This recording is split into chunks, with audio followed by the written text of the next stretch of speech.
Hello, I am Carlos and this is my moment of music.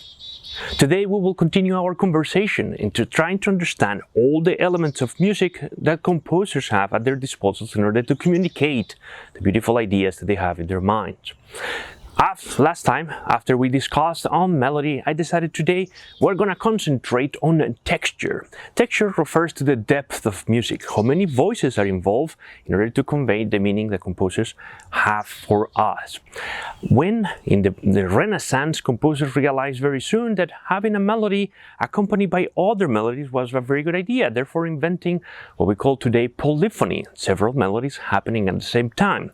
The Baroque use the same concept and then assign motives to the first line that enters and an imitation of those motives in subsequent lines, therefore creating a higher form of polyphony called the fugue.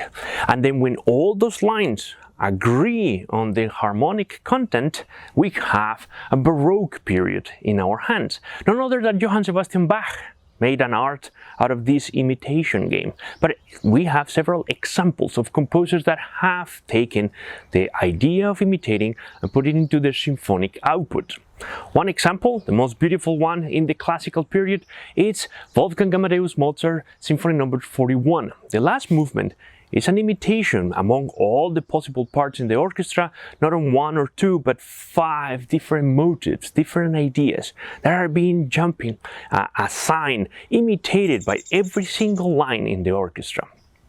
Later on, generation after, Ludwig van Beethoven in his Symphony No. 3, Eroica, the second movement, the March of Funeral, the Funeral March, the central part is an outstanding fugue on the thematic material that was suggesting at the beginning of the material.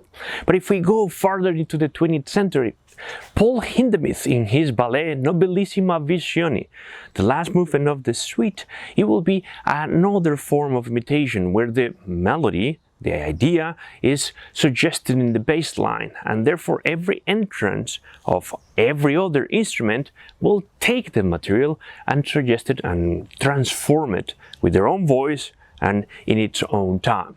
But the last piece I want to recommend today is the first movement of Górecki Symphony No. 3. This is a Polish composer that released this piece in 1992, and the entire first movement, about 25 minutes long, is a long imitation into the first line that is suggested by the double basses. It is a piece that invites us to participate of the making of polyphony while the orchestra is performing. In the meantime, I hope this helps into your deepening your understanding and enjoyment of classical and symphonic music. Have a wonderful week. Thanks for watching.